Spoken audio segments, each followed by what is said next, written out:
ആസിഫുമായിട്ടുള്ള എൻ്റെ ഒരു first association എന്ന് പറയുന്ന കൂമനായിരുന്നു. അത് നിങ്ങളെല്ലാവരും ഇരുകൈ നീട്ടി സ്വീകരിച്ചു. വളരെ സന്തോഷം. അതൊരിക്കലും ഞാൻ മറക്കില്ല. പക്ഷേ അതെന്നെ സംബന്ധിച്ചിടത്തോളം ഒരു പുതിയ എക്സ്പീരിയൻസ് ആയിരുന്നു. കാരണം ഞാൻ അതിനു മുമ്പ് ആസിഫിനെ കുറിച്ച് പല കഥകളും ഒക്കെ കേട്ടിട്ടുണ്ടെങ്കിലും അതിൽ നിന്ന് വളരെ വ്യത്യസ്തമായിരുന്നു. അപ്പം സിനിമയിൽ അറിയാമല്ലോ, കഥകൾക്ക് പഞ്ഞമില്ല, നേരിട്ട് എക്സ്പീരിയൻസ് ചെയ്യുമ്പോഴേ യാഥാർത്ഥ്യങ്ങൾ മനസ്സിലാകുന്നത്. ഫസ്റ്റ് സിനിമ കഴിഞ്ഞ്, കാരണം എനിക്ക് ഏറ്റവും വലിയ സന്തോഷം എന്താണെന്ന് വെച്ചാൽ ഞാൻ കൂടുതലും ലാൽ സാറിൻ്റെ കൂടെ ഒത്തിരി പടം വർക്ക് ചെയ്തിട്ടുണ്ട്. ഒരു ഡയറക്ടേഴ്സ് ആക്ടർ എന്ന് പറയും, അദ്ദേഹത്തെ നമ്മളെല്ലാവരും വിളിക്കും. ഞാൻ അതുപോലെ വിളിക്കാൻ ആഗ്രഹിക്കുന്ന വേറൊരു ആക്ടറാണ് ആസിഫ്. Directors actor.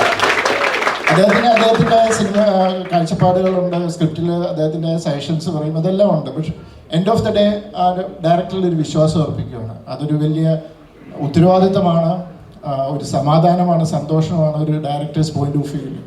അപ്പോൾ എന്നെ സംബന്ധിച്ചിടത്തോളം അതുകൊണ്ട് തന്നെ ആസിഫുമായിട്ട് പിന്നെ വർക്ക് ചെയ്യാൻ എന്നുള്ള വളരെ ആഗ്രഹമാണ്. ഒൺലി തിങ് നമുക്ക് അതിന് പറ്റിയ ഒരു സബ്ജക്റ്റൊക്കെ കിട്ടണം. അപ്പോൾ അങ്ങനെ ഒരു സബ്ജക്റ്റ് എൻ്റെ അടുത്ത് ഈയിടെ വന്നു. ഞാൻ ആസിഫിനോട് കണ്ടു, കാര്യങ്ങൾ സംസാരിച്ചു. അപ്പോൾ എനിക്ക് അതിനു മുമ്പ് കൂമൻ ചെയ്തപ്പോഴും ഇപ്പോഴുമൊക്കെ എനിക്ക് മനസ്സിലാകുന്ന കാര്യം, ഭയങ്കര ഒരു ക്രേവിങ് ഉണ്ട് എന്തെങ്കിലും ഡിഫറെൻ്റ് ആയിട്ട് ചെയ്യണം. ഞാനിപ്പോൾ കൂമൻ ചെയ്തുകൊണ്ടിരിക്കുമ്പോൾ ആണ് എൻ്റെ അസോസിയേറ്റ് അർഫാസ്. അപ്പോൾ അർഫാസ് എന്നോട് ആ കഥ പറഞ്ഞപ്പോൾ ഞാൻ പറഞ്ഞു നല്ലൊരു ക്യാരക്ടറൈസേഷൻ, നല്ലൊരു സിനിമ. അപ്പം ഞാൻ ആസിഫിനോട് ഞാൻ പറയാൻ പറഞ്ഞു. ഞാൻ ഇപ്പോഴും അത് ഓർക്കുന്നുണ്ട്. നമ്മൾ കാന്തല്ലൂർ ആ റൂമിലിരിക്കുമ്പോൾ ആസിഫ് ഇങ്ങനെ കയറി വരുന്നു, പുറകെ അർഫാസ് കയറി വരുന്നു. ആസിഫിൻ്റെ മുഖം, ചേട്ടാ ഇടിവെട്ട് സബ്ജക്റ്റാണെന്ന് പറഞ്ഞു, ഉഗ്രൻ ക്യാരക്ടറൈസേഷൻ. അപ്പോൾ അതിൻ്റെ ഒരു എക്സൈറ്റ്മെൻറ്റ് ഞാൻ കണ്ടു. അപ്പോൾ ഒരു ഡിഫറെൻ്റ് ആയിട്ടുള്ള ഇത് ചെയ്യാനുള്ളൊരു ക്രേവിങ് ഉള്ള ഒരു ആക്ടർ. അതിനേക്കാളേറെ ഞാൻ പറയുന്നൊരു ഒരു ഇതുണ്ട്. ഞാൻ കഴിഞ്ഞൊരു ലെവൽ ക്രോസിൻ്റെ ഒരു ഇതിനകത്തുണ്ട്, ഹീസ് എ ഡയറിങ് ആക്ടർ. ഇവിടെ പലരും ചെയ്യാൻ മടിക്കുന്നത് ചെയ്യാൻ തയ്യാറാകുന്ന ഒരു നടൻ. So I'm happy to be here and I'm happy to work with him again. Thank you, Jordan. ശരിക്കും എനിക്ക് കൂമൻ കഴിഞ്ഞ് രണ്ടാമതൊരു വിളിക്ക് വേണ്ടി ഞാൻ ഒരുപാട് കാത്തിരിക്കുമ്പോഴാണ് ജിത്തു ചേട്ടൻ വിളിച്ചിട്ട് ഇതിൻ്റെ ഒരു സബ്ജക്റ്റ് പറയുന്നത്. അപ്പോൾ അതിൻ്റെ ഒരു സന്തോഷമുണ്ട്. ഭയങ്കര പെർഫെക്റ്റ് ആയിട്ട് 2025 ഏറ്റവും നല്ല സന്തോഷം അതിൻ്റെ ബിഗിനിങ്ങിൽ തന്നെ തന്നു. ഈ സിനിമ മിറാഷ് ഇന്നലെ അനൗൺസ് ചെയ്തു.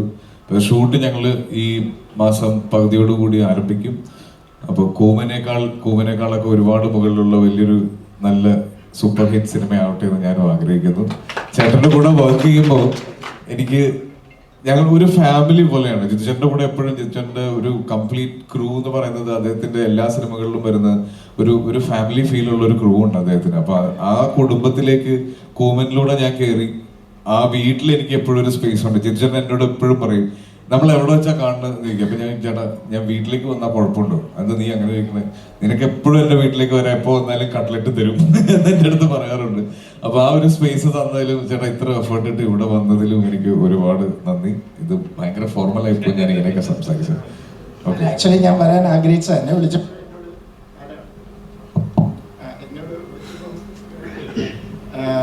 എനിക്കിവിടെ നവീൻ എന്നോട് ഇങ്ങനെ ചേട്ടാ ഒരു പരിപാടി ഉണ്ട് ഇട്ടിട്ട് ഉരുട്ടുക. അപ്പം ഞാൻ ഇങ്ങനെ എന്താ ഇങ്ങനെ ഒരു പരിപാടി ഉണ്ട്, ചേട്ടനൊന്നും വരാം. ഞാൻ പറയാം തീർച്ചയായിട്ടും ഞാൻ വരാം. അതിനെ വളരെ സന്തോഷം തോന്നുന്നുണ്ട്. എനിക്ക് വളരെ സന്തോഷമുള്ളൂ. പിന്നെ ഇനിയുണ്ട് കേട്ടോ കഥകൾ പറയാൻ. ഇവരൊക്കെ എന്നോട് ചോദിക്കുന്നു, ജോർജ് കുട്ടിയുടെ കേസ് ഗിരി അന്വേഷിക്കാൻ വരുമോ? അല്ല, ജോർജ് കുട്ടിയുടെ കാര്യത്തിന് തന്നെ ഒരു തീരുമാനമായിട്ടില്ല. അതിനൊരു തീരുമാനമാകട്ടെ. ഞാൻ ഇതിൻ്റെ ജോഫിനുണ്ടോ അവിടെ? ഞാൻ ഇതിൻ്റെ പോസ്റ്റേഴ്സും ഇതുമൊക്കെ കണ്ടു, ട്രെയിലറും ഒക്കെ കണ്ടു. എനിക്ക് ഭയങ്കരമായിട്ടും ഞാനത് എക്സൈറ്റഡ് ആയി. എനിക്ക് നല്ല പ്രതീക്ഷയുള്ള ഒരു പടം. I am sure it's gonna be a big hit. All the best. അഭിനേതാവിൻ്റെ പാഷനെ കുറിച്ചും പുതിയ കഥാപാത്രങ്ങൾ കണ്ടെത്താനുള്ള അതിനോടുള്ള അടങ്ങാത്ത ആഗ്രഹത്തെക്കുറിച്ചൊക്കെ പറഞ്ഞു. അപ്പം ഞാൻ ആ മേഖല ടച്ച് ചെയ്യുന്നില്ല. ഞാൻ പറയാൻ പോകുന്നത് ആസിഫിൻ്റെ ഒരു കുടുംബാംഗം, കൂട്ടുകാരൻ, ഒപ്പം ആസിഫ് അലിയെ വെച്ച് ഏറ്റവും അധികം സിനിമകൾ എടുത്തിട്ടുള്ള 2 സംവിധായകരിൽ ഒരാൾ എന്നുള്ള രീതിയിലാണ്. ബൈസൈക്കിൾ തീവ്സ് 2013 ഞങ്ങൾ ഒന്നിക്കുന്നത്.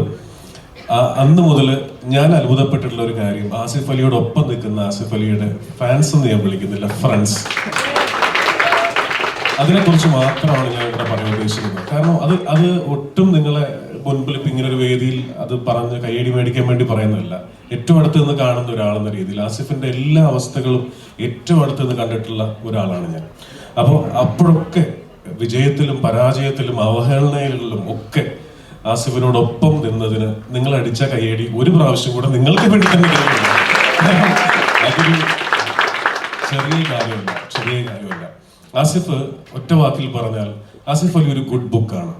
സിനിമ പഠിക്കാൻ ആഗ്രഹിക്കുന്നവർക്ക്, സിനിമയിൽ എന്തെങ്കിലും ആകണമെന്ന് ആഗ്രഹിക്കുന്നവർക്ക്, അവർക്ക് മാത്രമല്ല ജീവിതത്തിൽ ഏതെങ്കിലുമൊക്കെ ലെവലിൽ ഒന്ന് ശ്രദ്ധിക്കപ്പെടാവുന്ന സ്വന്തമായിട്ടൊരു മാർക്ക്, ഒരു അടയാളം ഉണ്ടാക്കണം ജീവിതം കൊണ്ട് എന്ന് ആഗ്രഹിക്കുന്നവർക്കുള്ള ഒരു ഗുഡ് ബുക്കിന്റെ പേരാണ് ആസിഫ് അലി എന്ന് എനിക്ക് തോന്നിയിട്ടുണ്ട്. കാരണം അതിനൊന്നാമത്തെ കാര്യം അദ്ദേഹം ആൾക്കാരെ ഡീൽ ചെയ്യുന്ന രീതി.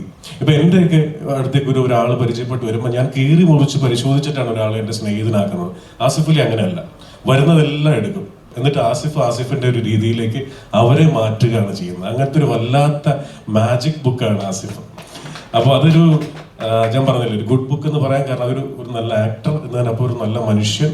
നമുക്കറിയാം ഏതാനും മാസങ്ങൾക്ക് മുമ്പ് ഒരു വലിയ ഒരു സിറ്റുവേഷൻ, ഒരു ചെറു പുഞ്ചിരി കൊണ്ട് പോലും അല്ലെ, നമ്മൾ ആ പുഞ്ചിരിയാണ് നമ്മുടെ ഈ കാലഘട്ടത്തിൽ നഷ്ടപ്പെട്ടുകൊണ്ടിരിക്കുന്നത് എന്ന് എനിക്ക് തോന്നിയിട്ടുണ്ട്. ആ പുഞ്ചിരികൾ എന്നും നമ്മുടെ ചുണ്ടിൽ ഉണ്ടാവട്ടെ, എന്നും അത് സമാധാനം കൂടുതലാക്കി ഉണ്ടാക്കട്ടെ, എന്നും ഇപ്പോൾ ഉള്ള സ്നേഹത്തെക്കാൾ കൂടുതൽ സ്നേഹത്തോടു കൂടി ആസിഫ് അലിയെ നിങ്ങൾ പറ്റിപ്പിടിച്ച് നിൽക്കട്ടെ എന്ന് ഒരുപാട് പ്രാർത്ഥിക്കുന്നു, ആഗ്രഹിക്കുന്നു. Thank you so much. അപ്പം എന്തായാലും രേഖാചിത്രത്തിന്റെ ഡയറക്ടർ ആയിട്ടുള്ള ജോഫിൻ സാർ ഓൾസോ